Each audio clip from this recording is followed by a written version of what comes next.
Hello guys, welcome back to my YouTube channel. Guys, पिछली video में हमने precedence और एसोसिएटिविटी के बारे में देखा था और हमने ये भी देखा था कि प्रेसिडेंस कैसे काम करती है और एसोसिएटिविटी कैसे काम करती है। और गाइस, पिछली वीडियो में हमने, अगर हम नेटबीन्स में आ जाएं तो हमने ये वाला कोड देखा था और ये वाला कोड मैंने आपको उस वीडियो के डिस्क्रिप्शन में भी दे दिया था, इसका लिंक। और मैंने अपने हैंड रिटन नोट्स भी बनाए हुए थे, सो वो भी मैंने आपको उस वीडियो के डिस्क्रिप्शन में दे दिए थे। सो इस वीडियो में हम रिजल्टेंट डेटा टाइप्स और कुछ ऐसे टॉपिक्स हैं जो मेरे ध्यान से निकल गए थे। इंक्रीमेंट डिक्रीमेंट ऑपरेटर मैंने आपको ब्रीफली समझा दिया था, बट मैंने आपको पूरा अच्छे से उसको एक्सप्लेन नहीं किया था। सो गाइज, इस वीडियो में मैं आपको इंक्रीमेंट और डिक्रीमेंट ऑपरेटर अच्छे से एक्सप्लेन करने वाला हूँ। और उसके साथ साथ हमने जो पिछली वीडियोस में ऑपरेटर्स पढ़े हैं कि कितने टाइप्स के ऑपरेटर्स होते हैं, इस वीडियो में उसका हम रिजल्टेंट डेटा टाइप देखेंगे with the help of operators, या आप ये कह सकते हैं with the help of arithmetic operators.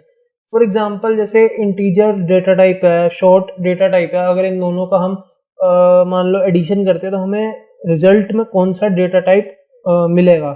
तो ये सब हम इस वीडियो में देखेंगे। सो बिना किसी देरी के चलिए वीडियो स्टार्ट करते हैं। और मैं आपसे रिक्वेस्ट करना चाहूँगा कि आप मेरे चैनल को सब्सक्राइब करें। अगर आपको ये वाली प्लेलिस्ट अच्छी लगी तो प्लीज़ इस प्लेलिस्ट को एक्सेस करें, बुकमार्क करें और अपने फ्रेंड्स में शेयर करें। सो बस बिना किसी देरी के चलिए वीडियो स्टार्ट करते हैं। तो गाइस, मैं नेटबीन्स में आ चुका हूँ और नेटबीन्स में अब मैं एक नया प्रोजेक्ट बनाने वाला हूँ जो कि हमारा रिजल्टेंट ऑफ डेटा टाइप के नाम से होने वाला है। ठीक है, सो मैं यहाँ पे जावा एप्लीकेशन पे क्लिक करते ही,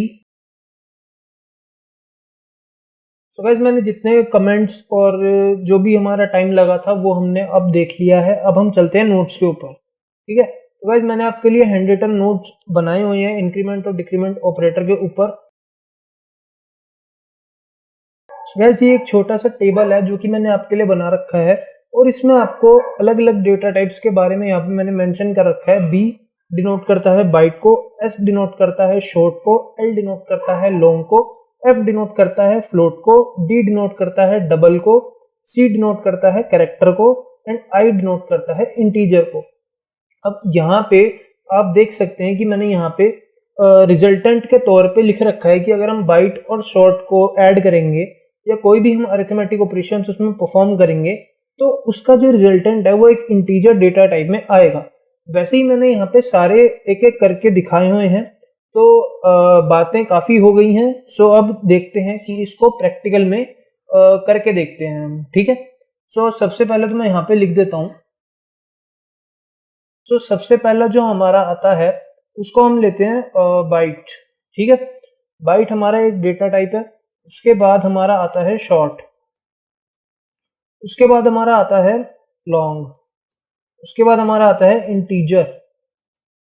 ठीक है, इंटीजर के बाद हमारा आता है फ्लोट, फ्लोट के बाद हमारा आता है डबल, डबल के बाद हमारा आता है करेक्टर, करेक्टर के बाद हमारा आता है मेरे ख्याल से क्या होगा,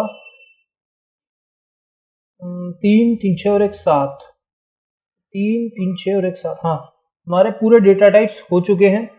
ठीक है, सो बाइट को मान लो हम बी से डिनोट करते हैं, एस को हम करते हैं, शॉर्ट को हम एस से करेंगे, लॉन्ग को हम करेंगे कैपिटल एल से, इंटीजर को हम कैपिटल आई से डिनोट करेंगे, फ्लोट को हम कैपिटल एफ से डिनोट करेंगे, डबल को डी से और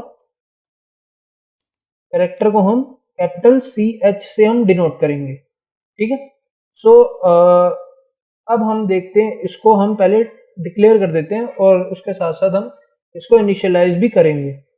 अब मैं यहाँ पे लिखना चाहता हूँ, पहले हम क्या करेंगे, पहले हम देखेंगे बाइट और शॉर्ट को। ठीक है, तो addition of byte and short, ठीक है, ये हम देखेंगे। So addition of byte and short के लिए हमें क्या करना पड़ेगा, हमें पहले बाइट नाम का एक वेरिएबल बनाना पड़ेगा। ये इसको मैं यहाँ से हटा देता हूँ, ये कमेंट में ही आ रहा है। हाँ, तो यहाँ पे addition of byte and short में करना है। तो बाइट एक हमने डेटा टाइप बनाया और हम एक वेरिएबल भी बनाएंगे जो हम b से डिनोट करेंगे और उसको हम वैल्यू असाइन करेंगे। फॉर एग्जांपल मान लो 2, ठीक है, ये हमने वैल्यू असाइन करी, ठीक है। अब मान लो हम एक शॉर्ट बनाएंगे, ठीक है। हमने एक शॉर्ट वेरिएबल बनाया, इसको हमने s से डिनोट करा और इसके अंदर हम डालेंगे 2, ठीक है। या मान लो कि मान लो इसमें मैंने 20 डाला, इसमें मैंने 220 यानी 220 डाला। और अगर मैं इसको ऐड करूँगा, ठीक है, मान लो अगर मैं यहाँ पे system dot out dot println लिखूंगा तो यहाँ पे मैं लिखूंगा b प्लस s, ठीक है। सो देखते हैं हमारे पास क्या आएगा।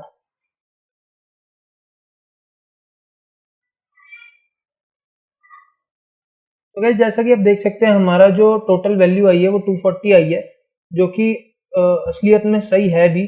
220 प्लस 20 जो हमारा होता है वो हमारा 240 होता है, ठीक है। और इसको हम बाय डिफ़ॉल्ट ये समझते हैं कि ये इंटीजर वैल्यू में ही काउंट होती है, ठीक है।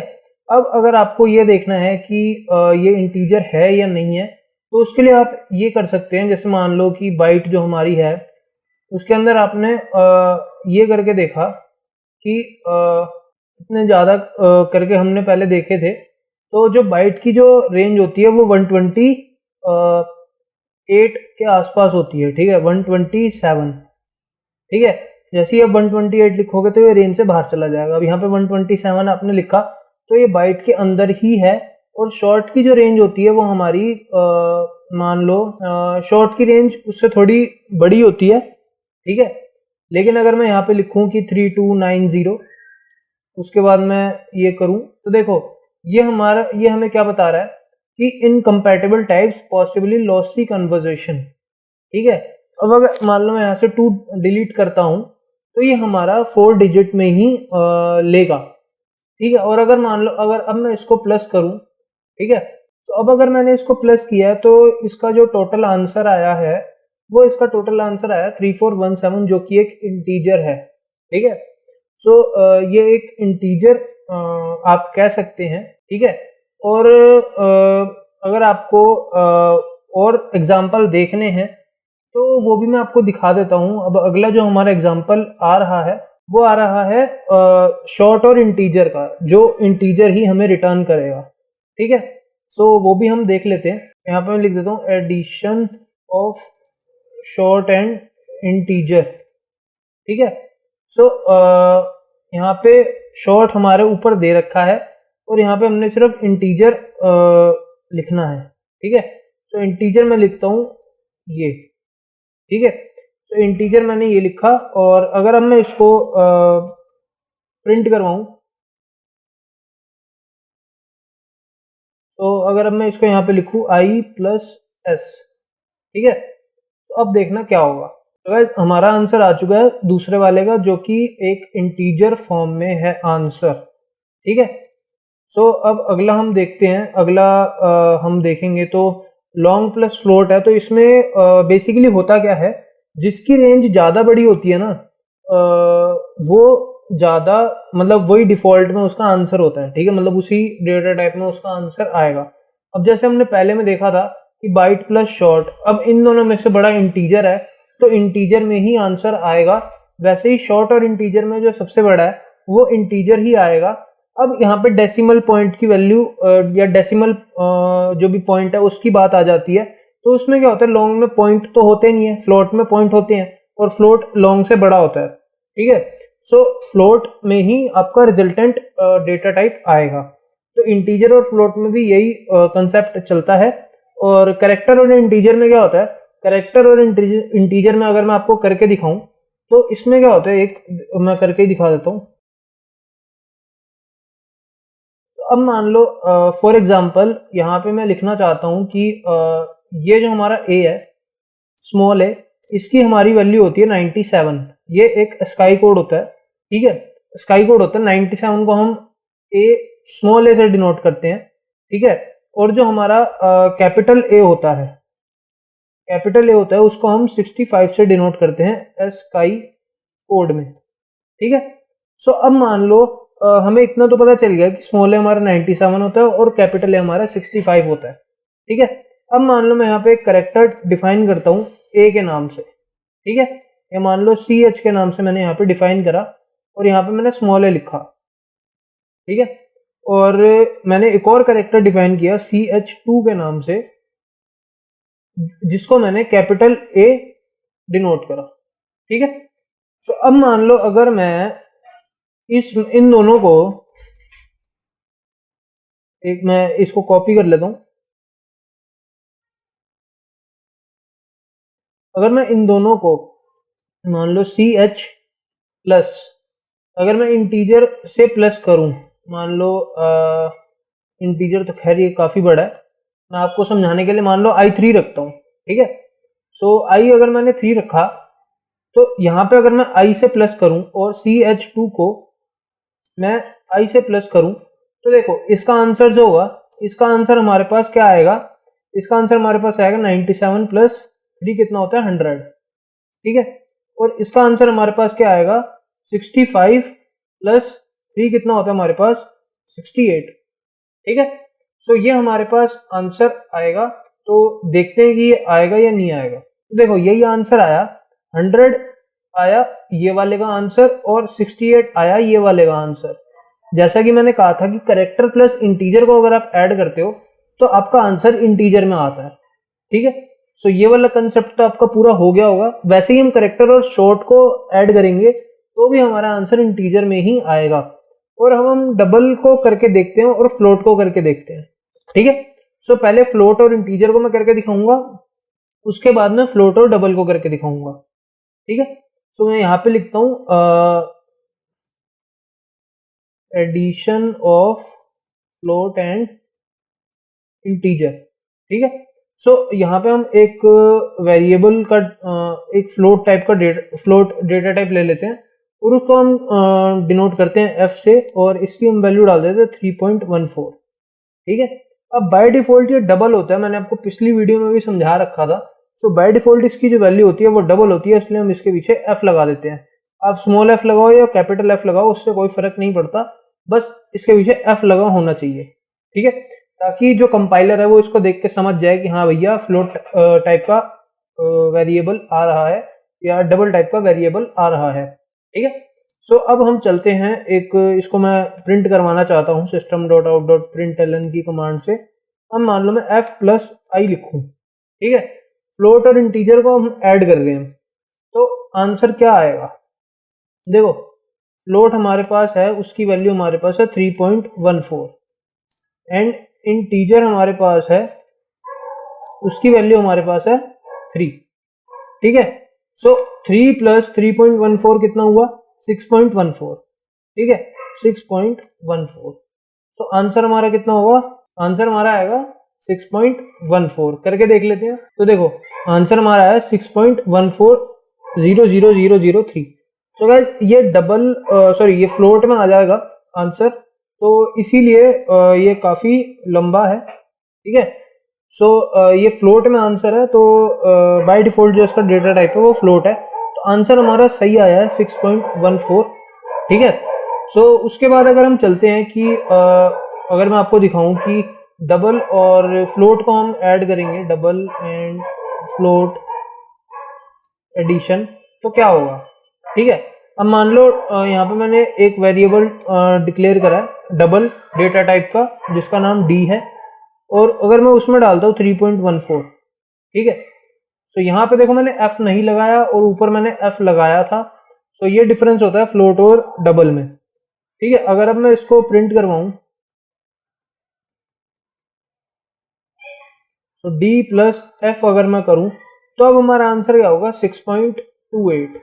ठीक है, तो देखो 6.28 हमारा आंसर हुआ, लेकिन इसके बाद भी एक्सटेंड हो रहा है क्योंकि डबल की जो रेंज होती है वो फ्लोट से कई ज्यादा होती है, तो इसीलिए रेंज के हिसाब से ये बढ़ जाता है। ठीक है, तो जो उस डेसिमल के बाद के जो पॉइंट है या डेसिमल के मान लो पॉइंट के बाद जो वैल्यू है वो बढ़ जाती है। ठीक है, सो ये चीज होती है इसमें। तो गाइज इस वीडियो में मैंने आपको ऑलमोस्ट ये टेबल पूरा अच्छे से समझा दिया है। बाइट और शॉर्ट का बता दिया, वैसे ही शॉर्ट और इंटीजर में जो बड़ा होगा उसका आएगा। बाइट और शॉर्ट दोनों इंटीजर से छोटे होते हैं, तो इंटीजर में ही रिजल्टेंट डेटा टाइप आता है। ठीक है। तो गाइस एक चीज मैं आपको और बताना चाहता हूं। तो देखो, अगर आप लिख रहे हो बाइट, ठीक है, या आप लिख रहे हो शॉर्ट, ठीक है, या आप लिख रहे हो लॉन्ग, अगर इन तीनों में से किसी को भी आप ऐड करोगे, किसी दो को भी आप ऐड करोगे, ठीक है, तो आपका हमेशा रिजल्टेंट डेटा टाइप किस में आएगा? इंटीजर में। ठीक है। और अगर आप मान लो फ्लोट को और शॉर्ट को कर रहे हो, या आप लॉन्ग को कर रहे हो, या आप इंटीजर को कर रहे हो, या आप बाइट को कर रहे हो, तो आंसर आप हमेशा आपका आएगा फ्लोट में। ठीक है। फ्लोट के साथ या आप शॉर्ट को करोगे, फ्लोट के साथ या आप लॉन्ग को करोगे, या मैं आपको प्रॉपर तरीके से मैं आपको समझा देता हूं। ऐसे बाइट और शॉर्ट को करोगे तो आपका इंटीजर में आएगा। ठीक है। और अगर मान लो आप बाइट लॉन्ग करोगे तो आपका आंसर इंटीजर में आएगा। ठीक है। अगर आप बाइट, अब क्या बचा? अब इंटीजर बचा, तो आपका आंसर इंटीजर में आएगा। ठीक है। और अब आया अगला सवाल। अब मान लो फ्लोट और आपने बाइट किया, तो आपका आंसर आएगा फ्लोट में। ठीक है। अगर आपने फ्लोट किया और शॉर्ट किया और लॉन्ग किया और इंटीजर किया, ठीक है, सो आपका आंसर आएगा फ्लोट में। ठीक है। ये मैं समझाने के लिए कर रहा हूं ताकि आपको अच्छे से समझ आ जाए।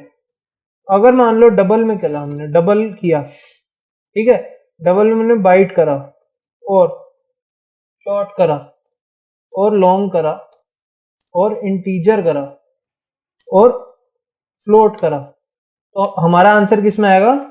डबल में। ठीक है। तो ये कंसेप्ट था समझाने का कि रिजल्टेंट डेटा टाइप आपका डबल में ही आएगा। अगर आप डबल के साथ बाइट, शॉर्ट, लॉन्ग, इंटीजर या फ्लोट आप कुछ भी डालते हो तो वो आपका डबल के साथ ही आएगा। ठीक है। अब आती है बात कैरेक्टर की। कैरेक्टर में अगर आप शॉर्ट में डालोगे तो शॉर्ट के साथ डालोगे, और बाइट के साथ डालोगे, और इंटीजर के साथ डालोगे, और लॉन्ग के साथ डालोगे, और अब क्या बचा? जो भी हाँ, इसके साथ डालोगे तो आपका आंसर हमेशा इंटीजर में ही आएगा। ठीक है। सो ये चीज होती है और यही कंसेप्ट होता है। ठीक है। तो इसको ध्यान रखना। और अब देखो, मैं आपको एक टॉपिक और मैं आपको बताना चाहता हूं, जो कि मैंने आपको पिछली वीडियो में बताया था लेकिन अच्छे से एक्सप्लेन नहीं कर पाया था मैं। ठीक है। सो अब चलते हैं, मैं अपने दूसरे नोट्स खोल लेता हूं। यहाँ पे मैंने अपने दूसरे नोट्स खोल लिया। इसमें हम इंक्रीमेंट डिक्रीमेंट ऑपरेटर के बारे में देखेंगे। तो गाइस बेसिकली इंक्रीमेंट ऑपरेटर क्या होता है? इंक्रीमेंट ऑपरेटर होता है कि +1 ऐड कर देना किसी भी वैल्यू में। तो जो वो ऑपरेटर होता है वो +1 ऐड कर देता है। मान लो अगर आपकी वैल्यू 22 है, तो अगर हमने उसमें इंक्रीमेंट ऑपरेटर लगाया है तो उसकी वैल्यू 23 हो जाएगी। वो भी 23 दो सिनेरियोज में होती हैं। पहला होता है प्री इंक्रीमेंट और दूसरा होता है पोस्ट इंक्रीमेंट। ठीक है। सो ये दो सिनेरियोज हम देखते हैं इस वीडियो में। सो पिछली वीडियोज में मैंने आपको basic of increment and decrement operator समझा दिया था। तो इस वीडियो में मैं आपको इंक्रीमेंट ऑपरेटर टाइप्स के बारे में बताऊंगा, और ये भी बताऊंगा कि इंक्रीमेंट ऑपरेटर काम कैसे करते हैं। ठीक है। तो इसका पहला टाइप है पोस्ट इंक्रीमेंट। ठीक है। और इसका दूसरा टाइप है प्री इंक्रीमेंट। ठीक है। ये दो इसके टाइप्स होते हैं। और इसमें होता क्या है? पोस्ट इंक्रीमेंट में होता है फर्स्ट यूज देन ऐड 1। ठीक है। या आप देन +1। ठीक है। Then first use then +1। ठीक है। और इसमें क्या होता है? इसमें होता है फर्स्ट +1 देन यूज। ठीक है। सो ये होता है हमारा पोस्ट इंक्रीमेंट और प्री इंक्रीमेंट में। पोस्ट इंक्रीमेंट में क्या होता है? फर्स्ट यूज देन +1, और प्री इंक्रीमेंट में क्या होता है, फर्स्ट +1 हमने करना है, दूसरा उसके बाद हमने उसको यूज करना है। ठीक है, तो उसके लिए मैं आपको एक एग्जांपल देता हूँ। तो देखो, एक हमने मान लो इंटीजर ले लिया। ठीक है, इंटीजर हमने लिया एज नाम का। ठीक है, इंटीजर एज नाम का हमने लिया और एज हमने मान लो उसको दी है 0। ठीक है, या मान लो समझाने के लिए मान लो एज मैंने 1 दी है। ठीक है, एज मैंने 1 दी है। अब मान लो मैं लिखता हूं एज प्लस प्लस। ठीक है, और उसके बाद मैं लिखूंगा एज। ठीक है, अब इसका क्या मतलब हुआ, अब इसका मतलब ये हुआ कि हमने यहां पे डाला है एज वेरिएबल के अंदर हमने 1 डाला। ठीक है, अब जो हमारा एज वेरिएबल है उसके अंदर जो हमारी इंफॉर्मेशन है, कौन सी इंफॉर्मेशन है, ये इंटीजर लिटरल है, ये हमने एक उसके अंदर डाल दिया। अब एज की वैल्यू क्या हुई, एज की वैल्यू हमारी हुई 1। ठीक है, अब एज की वैल्यू हमारी हुई 1, तो ये जो हमारा यहाँ पे पोस्ट इंक्रीमेंट ऑपरेटर है, पोस्ट इंक्रीमेंट हमारा जो ऑपरेटर है वो क्या करेगा, वो करेगा पहले यूज करेगा, उसके बाद +1 करेगा। ठीक है, सो गाइज अब ये जो हमारा ऑपरेटर है ये पहले यूज करेगा, पहले यूज करूंगा मैं एज, जो कि है मेरी कितनी 1। ठीक है, तो अब यहाँ पे क्या प्रिंट होगा, यहाँ पे हमारा प्रिंट होगा पहले 1। ठीक है, पहले 1 प्रिंट होगा, क्यों, क्योंकि पहले हमने एज के वेरिएबल को यूज किया है। ठीक है, उसके बाद हमारा एज का जो उसके बाद हमारा क्या होगा, अब मैं एज की वैल्यू 1 बढ़ाऊंगा, अब हो जाएगी इसकी वैल्यू कितनी 1, 1 + 1 कितनी हो जाएगी 2। ठीक है, अब इसकी वैल्यू 2 होगी, तो अब एज की वैल्यू क्या आई, एज की वैल्यू हो भाई 2। ठीक है, सो एज की वैल्यू अब 2 हो गई। ठीक है, सो अब एज की वैल्यू 2 होते ही अब ये जो कॉल करेगा एज, तो अब यहाँ पे होगा प्रिंट 2। ठीक है, सबसे पहले क्या प्रिंट होगा, ये यहाँ पे मैं लिख देता हूं print first equals to 2, sorry 1। ठीक है, प्रिंट सेकंड इक्वल्स टू 2। ठीक है, अब देखते हैं कि क्या होगा।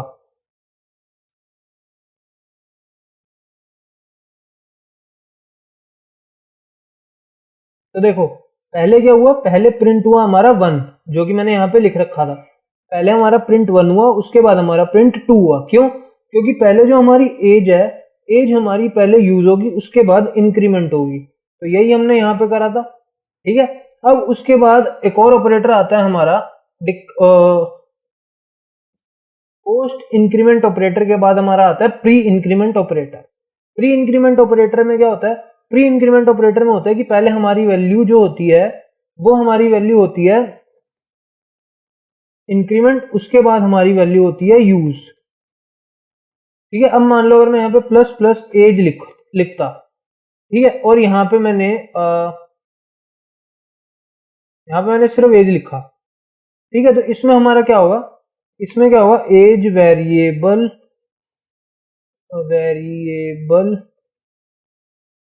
पहले इंक्रीमेंट होगा, यानी पहले +1 होगा। ठीक है, उसके बाद यूज होगा। ठीक है, ये हमने लिखा। तो अब इसमें क्या होगा, अब पहले से ही ++1 है।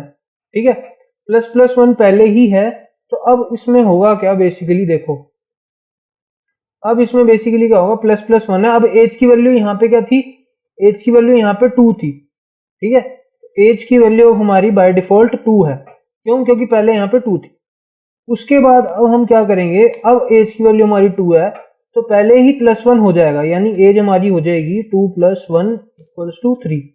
तो ये 3 हमारी वैल्यू हो चुकी है। ठीक है, और 3 ही यहाँ पे प्रिंट हो जाएगी, प्रिंट = 3। ठीक है, 3 हमारी यहाँ पे प्रिंट हो जाएगी। उसके बाद वैल्यू ये वाली यूज होगी इंक्रीमेंट होने के बाद। इंक्रीमेंट होने के बाद अब यहाँ पे दोबारा से क्या होगा 3, क्योंकि इंक्रीमेंट होने के बाद जो वैल्यू है वो 3 है। इसमें क्या बोलता है ये कि पहले मैं इंक्रीमेंट करूंगा उसके बाद मैं यूज करूंगा। तो इंक्रीमेंट करते ही ये वैल्यू 3 हो गई और यूज अब किसको करेगा, ये 3 को ही तो यूज करेगा। तो इसने प्लस प्लस एज क्या किया, इसमें इसको कर दिया 3। तो उसके बाद जो बाय डिफॉल्ट एज की वैल्यू होगी वो 3 ही होगी। करके देख लेते हैं, देखो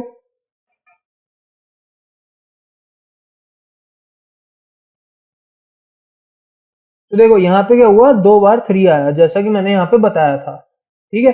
और यही अगर मैं डिक्रीमेंट ऑपरेटर की बात करूं तो system dot out dot println, यहाँ पे अगर मैं लिखूं एज माइनस माइनस, उसके बाद अगर मैं ये लिखूं कि मेरे को एज प्रिंट करानी है, ठीक है, और उसके बाद अगर मैं ये लिखूं कि मेरे को अब प्री डिक्रीमेंट ऑपरेटर यूज करना है। प्री डिक्रीमेंट कौन सा, माइनस माइनस एज, ठीक है। तो इसमें अब क्या होगा, अब हमारी जो एज है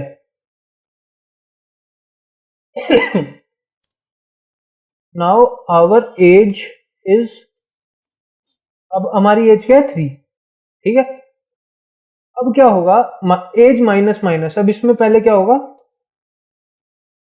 पहले यूज करूंगा उसके बाद -1 करूंगा, ठीक है। पहले यूज करूंगा उसके बाद -1 करूंगा। तो अब यूज करने के बाद क्या होगा, अब देखो पहले उसने यूज किया तो यूज अब क्या करेगा, ये पहले 3 था तो 3 माइनस पहले 3 को यूज करेगा, ठीक है। तो पहले क्या प्रिंट करेगा, पहले प्रिंट करेगा 3। अब उसके बाद क्या किया, अब इसने यूज किया उसको, ठीक है। पहले यूज तो कर लिया इसने, प्रिंट 3 हो गया। अब इसमें क्या करेगा, डिक्रीमेंट करेगा। तो 3 माइनस 1 कितना होता है 2, ठीक है। सो अब एज कितनी हुई हमारे पास, एज हमारे पास हुई 2, ठीक है। एज हमारे पास 2 हो गई, ठीक है। तो अब एज प्रिंट हो जाएगी यहाँ पे। सो एज अब यहाँ पे print the age equals to 2, ठीक है। सो एज हमारी 2 प्रिंट हो जाएगी यहाँ पे। तो उसके बाद अब देखो, अब यहाँ पे क्या होगा, अब एज हमारी 2 है, ठीक है। यहाँ पे एज हमारी 2 है, इतना समझ आ गया। अब एज हमारी 2 है, उसके बाद डिक्रीमेंट, प्री डिक्रीमेंट ऑपरेटर होगा। प्री डिक्रीमेंट ऑपरेटर क्या कहता है कि पहले मैं -1 करूंगा उसके बाद यूज करूंगा, ठीक है, ये कहता है। अब ये प्री डिक्रीमेंट ऑपरेटर ये कहता है कि मैं पहले -1 करूंगा उसके बाद मैं वैल्यू यूज करूंगा। अब हमारी एज की वैल्यू 2 है, ठीक है, 2 हमारी हो गई। अब इसके बाद ये डिक्रीमेंट करेगा। डिक्रीमेंट करने के बाद हमारे पास क्या आ जाएगा, अब 2 माइनस 1 क्या हमारे पास आया 1, और एंड में क्या बचेगा, प्रिंट 1। सिंपल सीधी बात है। अब देखते हैं, देखो